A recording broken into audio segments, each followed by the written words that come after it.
बच्चों, आज हम पढ़ने जा रहे हैं चैप्टर नंबर 17 विचित्र राजा। यानी विचित्र राजा यानी बहुत ही अलग, बहुत ही स्ट्रेंज, अलग, बाकी सबसे बहुत ही अलग ही था।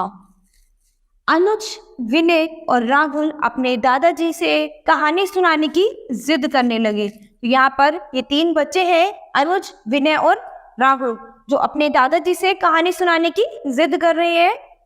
शुरुआत में तो दादाजी ने कुछ आनाकानी की, किंतु बच्चों का हट देखकर वे कहानी सुनाने को राजी हो गए। उन्होंने कहानी सुनानी शुरू की। यानी शुरुआत में तो जो उनके दादाजी जो थे वो मना करने लगे, टाल मटोल करने लगे कि, लेकिन उसके बाद बच्चों की जिद को देखकर उन्होंने उनको कहानी सुनाने के लिए राजी हो गए। तो उन्होंने कहानी सुनानी शुरू की है। यहाँ पर बहुत समय पहले की बात है। एक राजा बहुत ही विचित्र था। एक राजा बहुत ही अलग था बाकी सबसे। वह अपने सभी काम उल्टे किया करता था। यानी वो किस तरह से विचित्र था ये जानते हैं। वो अपने सभी काम जो था वो उल्टे करता था, कोई भी सीधा काम नहीं करता था। वह रात में जागता और दिन में सोता था। यानी वो सब क्या करते हैं, रात को तो सोते हैं और दिन में जागते हैं, लेकिन वो क्या करता था, रात में जागता था और दिन में सोता था। वह उधर चलता था जिधर उसकी पीठ होती थी। उसके राज्य के हाथी घोड़े भी उल्टे चला करते थे। यानी वो राजा उधर चलता था जहां उसकी पीठ होती थी, और उसके राज्य के जो हाथी घोड़े थे वे भी सब उल्टे ही चलते थे। उल्टे चलने के कारण तो वह रोज रोज टकराता भी होगा। विनय ने पूछा। अब विनय क्या पूछता है कि अगर वो इस तरह से उल्टा चलता था तो वो कभी ना कभी तो टकराता भी होगा किसी न किसी से। तो दादाजी बोले, अब ऐसे काम करेगा तो टकराएगा भी। वह रोज टकराता और चोट खाता था। अब दादाजी बोलते हैं कि अगर इस तरह से काम करेगा तो टकराएगा ही जरूर। तो वो रोज कहीं ना कहीं टकराता था और चोट खाता था। वह गर्मी में लिहाफ ओढ़ता, ऊनी कपड़े पहनता और गरम गरम पानी से नहाता था। वो क्या करता था, गर्मी में रजाई लेकर सोता था और ऊनी कपड़े पहनता था, गरम गरम पानी से नहाता था। तुम्हें यह जानकर आश्चर्य होगा कि वह सर्दी में बारीक कपड़े पहनता था और रात भर के रखे हुए ठंडी पानी से नहाता था। और सर्दियों में वो बिल्कुल ठीक इसके विपरीत करता था। यानी बिल्कुल बारीक कपड़े पहनता था और रात के रखे हुए ठंडे पानी से नहाता था। तब तो दादाजी लोग उस पर खूब हंसते होंगे, राहुल ने पूछा। अब राहुल पूछता है कि उसकी इस तरह की हरकतें देखकर लोग उस पर बहुत हंसते होंगे, उसकी बहुत मजाक बनाते होंगे। तो दादाजी बोलते हैं, कोई भी उस पर हंसता नहीं था। राजा की तरह उसकी प्रजा भी ऐसे ही उल्टे काम करती थी। तो दादाजी बोलते हैं कि कोई भी उस पर नहीं हंसा था, क्योंकि जिस तरह से वो राजा उल्टे काम करता था इसी तरह से उसकी प्रजा भी जो थी वो सभी काम उल्टे करती थी। क्योंकि राजा जो था जैसे काम करता था तो प्रजा भी राजा का ही अनुसरण करके वही काम करती थी। वह राजा पूरी तरह आलसी था। वो राजा जो था बहुत ही ज्यादा आलसी था। उसे आलसी लोग बहुत पसंद थे। उसकी बेटी जब बड़ी हुई तो उसने निश्चय किया कि मैं संसार के सबसे बड़े आलसी व्यक्ति के साथ अपनी लड़की की शादी करवाऊंगा। यानी उसकी जो लड़की थी वो भी बहुत ज्यादा आलसी थी।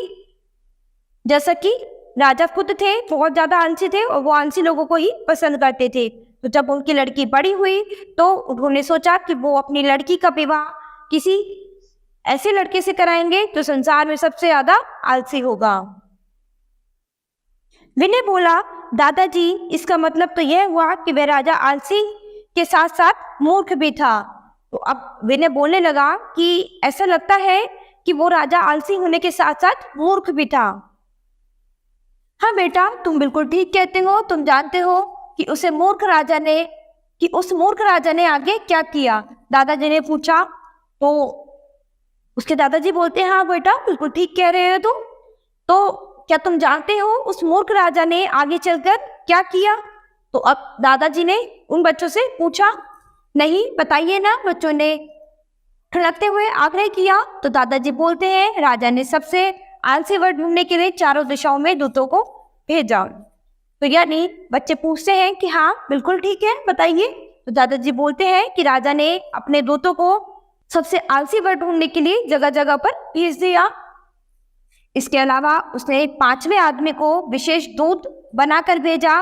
1 वर्ष बाद पूर्व दिशा से पहला दूत लौटा। यानी इसके अलावा उसने क्या किया, जो 5वां आदमी था उसको एक विशेष दूत बनाकर भेज दिया। 1 वर्ष बाद पूर्व दिशा से पहला दूत लौटकर वापस आया।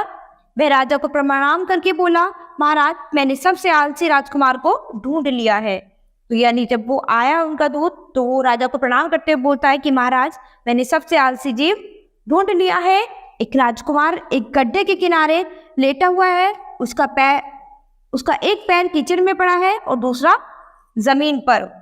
तो वो कहता है कि एक राजकुमार है जो एक गड्ढे के किनारे लेटा हुआ है और उसका एक पैर जो था वो कीचड़ में पड़ा हुआ है और दूसरा पैर जमीन पर।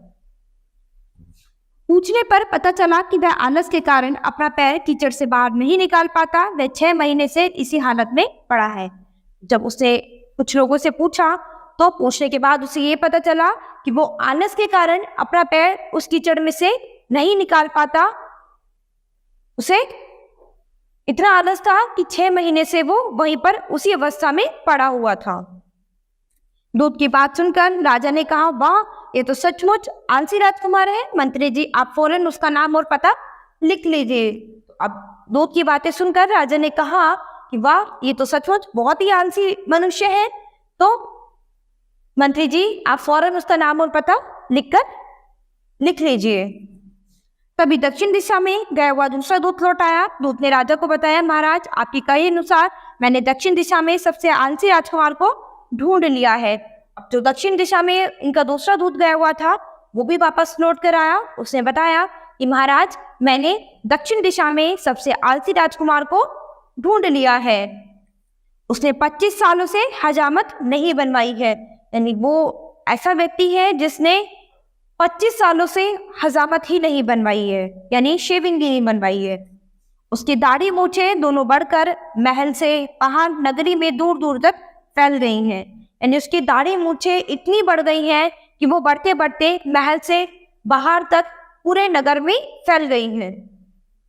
वे इतनी घनी है कि नगर के लोगों को अक्सर बादल छाने का भ्रम हो जाता है। यानी उसकी जो दाढ़ी मूछें हैं वो इतनी फैल गई है नगर में, और वो इतनी घनी थी कि लोगों को कभी कभी नगर के लोगों को भ्रम हो जाता था कि बादल छा गए हैं। राजा ने पूछा, वह कभी अपनी दाढ़ी खुजलाता तो नहीं? तो दूत बोला, महाराज वह कभी कभी अवश्य खुजलाता है, लेकिन इसके अलावा वह कोई और काम नहीं करता। तो अभी राजा से पूछते हैं क्या वो कभी अपनी दाढ़ी खुजलाता नहीं है? तो दूत बोल रहे हैं महाराज कि वो कभी कभी अवश्य खुजलाता है, लेकिन इसके अलावा कोई और काम नहीं करता हूँ। राजा बोला, इसका मतलब वह पूरा आलसी नहीं, फिर भी उस राजकुमार का नाम और पता लिख लीजिए। यानी राजा बोलता है इसका मतलब वो पूरी तरह से आलसी नहीं है, फिर भी आप उस राजकुमार का नाम लिख लीजिए। कुछ समय बाद पश्चिम दिशा से तीसरा दूत भी आ गया। उसने राजा को प्रणाम कर कहा, महाराज ऐसे आलसी को आपने कभी नहीं देखा होगा। अब कुछ समय बाद पश्चिम दिशा में जो तीसरा दूत था वो भी लौट कर आ गया। उसने महाराज को प्रणाम कहा और कहा कि महाराज इतना आलसी मनुष्य आपने कभी कोई नहीं देखा होगा। वह 20 सालों से एक ही जगह पर बैठा हुआ है, वहां से तनिक भी नहीं हिलता।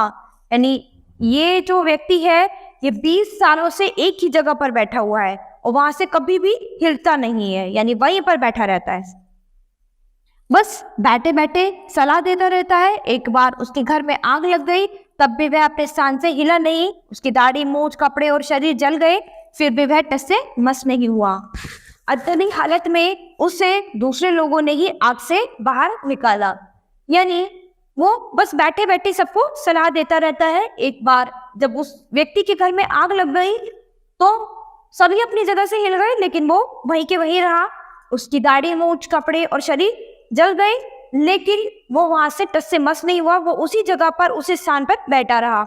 लेकिन जब उसकी अत्यधिक हालत हो गई तो लोगों ने उसको आग से बाहर निकाला। राजा बोला, सचमुच आलसी हो तो ऐसा हो, मुझे लगता है यही वर राजकुमारी के योग्य है, पर अभी चौथे दूत से भी खबर लेनी है, तभी फैसला किया जा सकता है।